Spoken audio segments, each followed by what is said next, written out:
بسم اللہ الرحمن الرحیم۔ السلام علیکم دوستو، میرا نام ہے رانا محمد سیماب اور آپ دیکھ رہے ہیں کلک اینڈ سیک نالج۔ حج کے دن ہو، عمرے کے مہینے یا طواف کعبہ کا قصد، زائرین مکہ میں سے شاید ہی کوئی ایسا ہو جو اس شہر امن گیا ہو اور آب زمزم کا تبرک لیے بغیر واپس آیا ہو۔ آج ہر سال تقریباً 30 لاکھ حجاج کرام فریضہ حج ادا کرنے مکہ مکرمہ آتے ہیں، سیر ہو کر آب زمزم پیتے ہیں اور بوتلیں بھر بھر کر اپنے ساتھ بطور مقدس نشانی لے جاتے ہیں۔ اسے پینے والے بھی اسے پرتاثیر پاتے ہیں، ان کی تھکن دور ہوتی ہے اور انہیں حیرت انگیز تازگی کا احساس بھی ہوتا ہے۔ کہنے والے تو یہاں تک کہتے ہیں کہ انہیں دنیا کے بہترین معدنی پانی میں بھی آب زمزم جیسا ذائقہ اور اثر نہیں ملتا۔ بہت ممکن ہے کہ ہر چیز کی عقلی دلیل تلاش کرنے والے لوگ اسے دوسروں کی مخصوص نفسیاتی کیفیت یا عقیدت مندی سے پیدا ہو جانے والے رجحان کا فطری نتیجہ قرار دے دیں، لیکن آب زمزم کا معجزہ صرف اس کی کیمیائی ترکیب، ذائقے اور تاثیر تک ہی محدود نہیں ہے، بلکہ کچھ اور اہم خصوصیات بھی اس آب مقدس کے ساتھ وابستہ ہیں جو کسی غیر جانبدار، متجسس اور سائنسی ذہن رکھنے والے شخص کو بھی بہت کچھ سوچنے پر مجبور کرتی ہیں۔ اور حج کے دن ہو، عمرے کے مہینے یا طواف کعبہ کا قصد، زائرین مکہ میں سے شاید ہی کوئی ایسا ہو جو اس شہر امن گیا ہو اور آب زمزم کا تبرک لیے بغیر واپس آیا ہو۔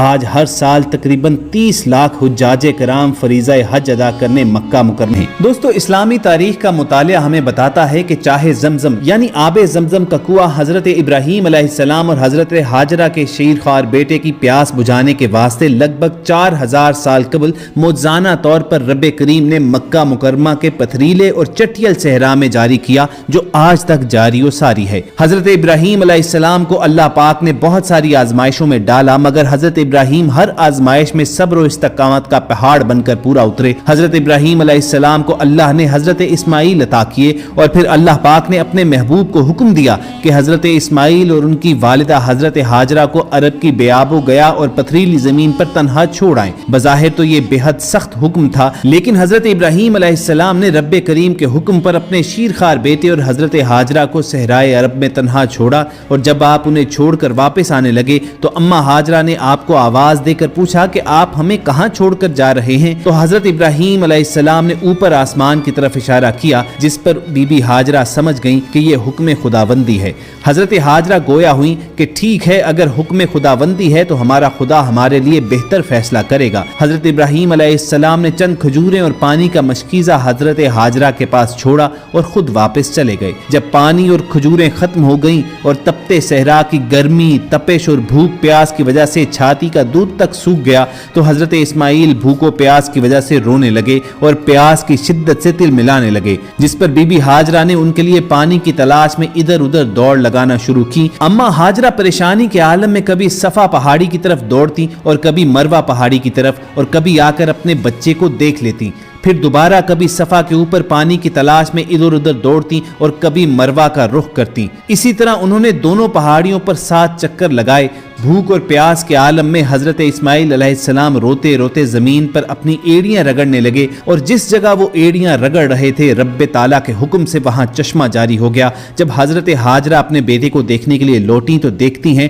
کہ بیٹے کی ایڑیاں رگڑنے والی جگہ سے پانی پھوٹنا شروع ہو چکا ہے۔ آپ بھاگ کر پانی کے قریب پہنچی اور بولی، زمزم یعنی رک جا رک جا۔ پھر جلدی سے پانی کے گرد ڈھیری بنا لی تاکہ پانی رک جائے اور باہر نہ بہہ نکلے۔ اس طرح رب کریم نے حضرت اسماعیل علیہ السلام کے واسطے پانی کا انتظام کیا، اور اس واقعے کے بعد عرب کی بے آب و گیا سرزمین دوبارہ آباد ہونا شروع ہوئی۔ چاہے زمزم خانہ کعبہ کے جنوب مشرق میں تقریباً 20 میٹر کے فاصلے پر آج کل تہ خانے میں واقع ہے، یہ کنواں وقت کے ساتھ ساتھ سوکھ چکا تھا، مگر نبی کریم صلی اللہ علیہ وآلہ وسلم کے دادا جناب عبد المطلب کو رب کریم نے خواب میں اشارہ دیا، جس کے بعد انہوں نے چاہے زمزم کی دوبارہ کھدائی کروائی۔